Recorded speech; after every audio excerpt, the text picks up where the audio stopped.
Bonjour tout le monde, lundi 4 juin 2018, point bourse du jour, hausse sur l'ensemble des places vendredi. Aux États-Unis, le Dow Jones a pris 0,9%, le S&P 500 0,8%, le Nasdaq 1,5%, le CAC a terminé hausse également de 1,24% et le DAX aussi de 0,9%.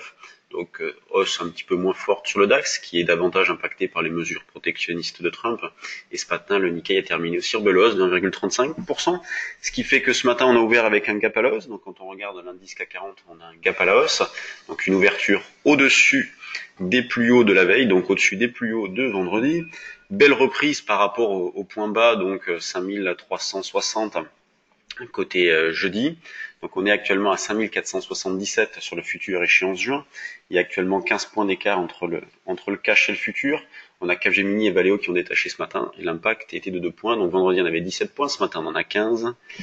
On cherche à acheter sur des retracements, il n'y a pas de changement sur le fond, donc nous on continue à acheter sur des replis. Alors c'est vrai que depuis l'ouverture ce matin, c'était pas évident à réaliser, mais on peut le faire d'une manière, on va dire, agressive dans la zone des 55-60 déjà. Sinon c'est plutôt la zone des 40-45.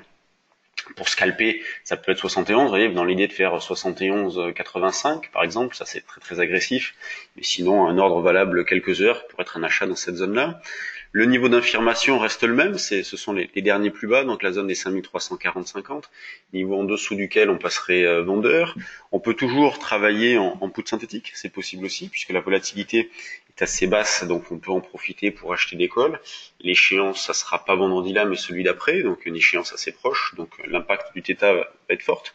Mais en même temps, ça permet d'avoir donc des stops entre guillemets assez proches, puisqu'au lieu de placer un ordre stop, eh bien le call constitue, enfin, le call ferme le risque de la position.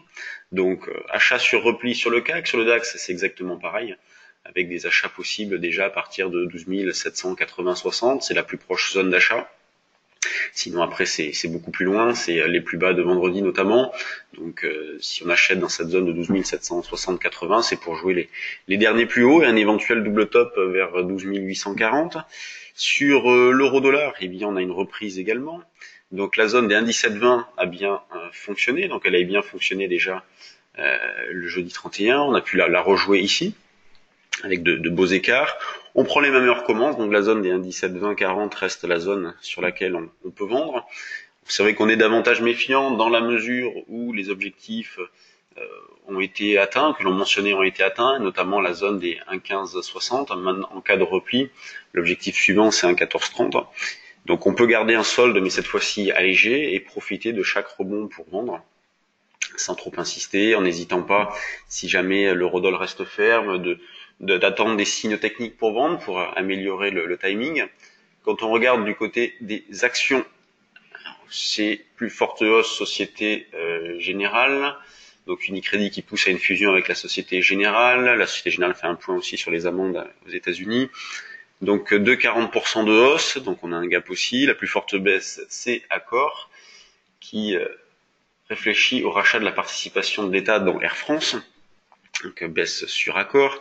Ensuite beaucoup de régularité, donc on voit qu'il n'y a pas de changement.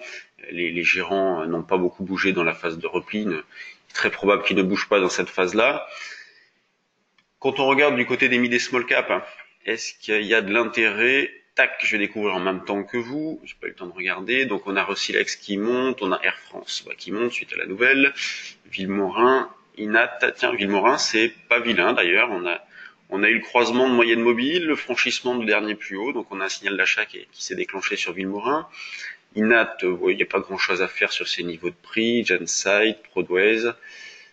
Nous on surveille toujours Metex par exemple, qui est toujours pas mal. Donc depuis le déclenchement du signal, elle reste plutôt ferme. C'est vrai que c'est pas l'explosion non plus, mais elle reste plutôt ferme. Même Scap qu'on avait acheté sur le trade du jour sur ces niveaux de prix vers les 1,90-95, le premier objectif a été atteint, les 2,13. Il fallait être placé parce qu'on n'y est pas resté très longtemps. Donc sur le reste, eh bien, il n'y a pas beaucoup de changements. On a fermé notre position sur Fermentalg. L'objectif numéro 2 a été atteint, donc ça fait une belle opération. Donc pas énormément d'activité sur les mid et small cap ce matin. Sur les valeurs du CAC, c'est toujours régulier, mis à part quelques intérêts ponctuels sur Société Générale et Accor, puisqu'il y a des news autour de ces valeurs-là.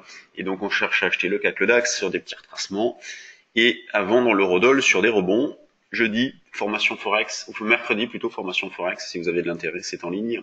Vous pouvez encore vous inscrire. Toute la journée, matin, notre méthode d'intervention, l'après-midi, journée de trading ensemble.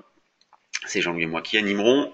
Si vous avez de l'intérêt, contactez-nous, appelez-nous, envoyez-nous un mail.